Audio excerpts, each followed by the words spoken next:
നമസ്തേ. കേരളത്തിന്റെ അക്കാദമിക് രംഗത്തെ രോമാഞ്ച കഞ്ചുകമായ ബഹുമാനപ്പെട്ട വിദ്യ ആഭാസ മന്ത്രി അറിയുന്നതിന് കാലാപാനി സിനിമയിൽ ബ്രിട്ടീഷുകാരന്റെ ഷൂ നക്കുന്ന ചിത്രം നൽകിക്കൊണ്ട് അങ്ങിട്ട പോസ്റ്റ് ഗംഭീരമാണെന്ന് പറയാതെ വയ്യ. പക്ഷേ ചെറിയൊരു കുഴപ്പമുണ്ട്. ചിത്രത്തിൽ ഷൂ നക്കുന്നത് ഗോവർദ്ധനാണ്, സവർക്കർ അല്ല. ഗോവർദ്ധനെ ഒരു കമ്മ്യൂണിസ്റ്റുകാരനായിട്ടാണ് സിനിമയിൽ ചിത്രീകരിക്കുന്നത്. യഥാർത്ഥത്തിൽ ഗോവർദ്ധൻ എന്ന പേരിൽ ഒരാൾ കാലാപാനി ജയിലിൽ ഉണ്ടായിരുന്നതായി അറിവില്ല. അതൊരു ഫിക്ഷൻ കഥാപാത്രമാണ് എന്നാണ് സംവിധായകൻ പറഞ്ഞിട്ടുള്ളത്. ഗോവർദ്ധനെ മദ്രാസിൽ നിന്നും കാലാപാനിയിലേക്ക് കൊണ്ടുവരികയാണുണ്ടായത്.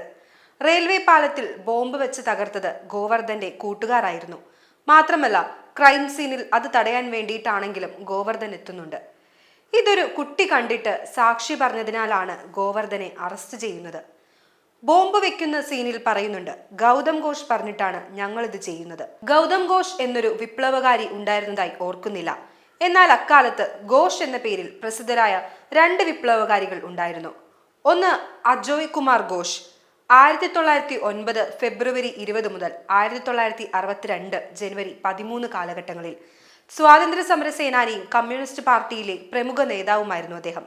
1954 മുതൽ 1962 വരെ അദ്ദേഹം ഇന്ത്യൻ കമ്മ്യൂണിസ്റ്റ് പാർട്ടിയുടെ ജനറൽ സെക്രട്ടറി ആയിരുന്നു. അദ്ദേഹം കാലാപാനി ജയിലിൽ കിടന്നിട്ടില്ല. 2.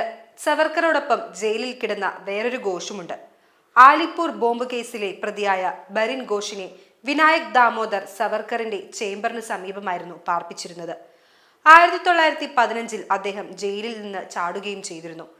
പറഞ്ഞു വന്നത്, ഗൗതം ഘോഷ് എന്ന കമ്മ്യൂണിസ്റ്റ് നേതാവ് പറഞ്ഞതിന് പ്രകാരം ബോംബ് വെക്കുമ്പോൾ അണികൾ കമ്മ്യൂണിസ്റ്റുകാർ ആയിരിക്കുമല്ലോ.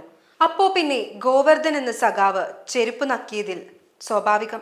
പറഞ്ഞു വന്നത്, സംഗതി ഇങ്ങനെയൊക്കെ ആണെങ്കിലും അങ്ങയുടെ പേജിൽ ഈ പോസ്റ്റ് ഇട്ടത് അങ്ങിരുന്ന് എഴുതിയതല്ല എന്ന് 100% ഉറപ്പാണ്. കാരണം അത് നാട്ടുകാർക്കറിയാം. അങ്ങേരുടെ പേജ് കൈകാര്യം ചെയ്യുന്നവനോടാണ്.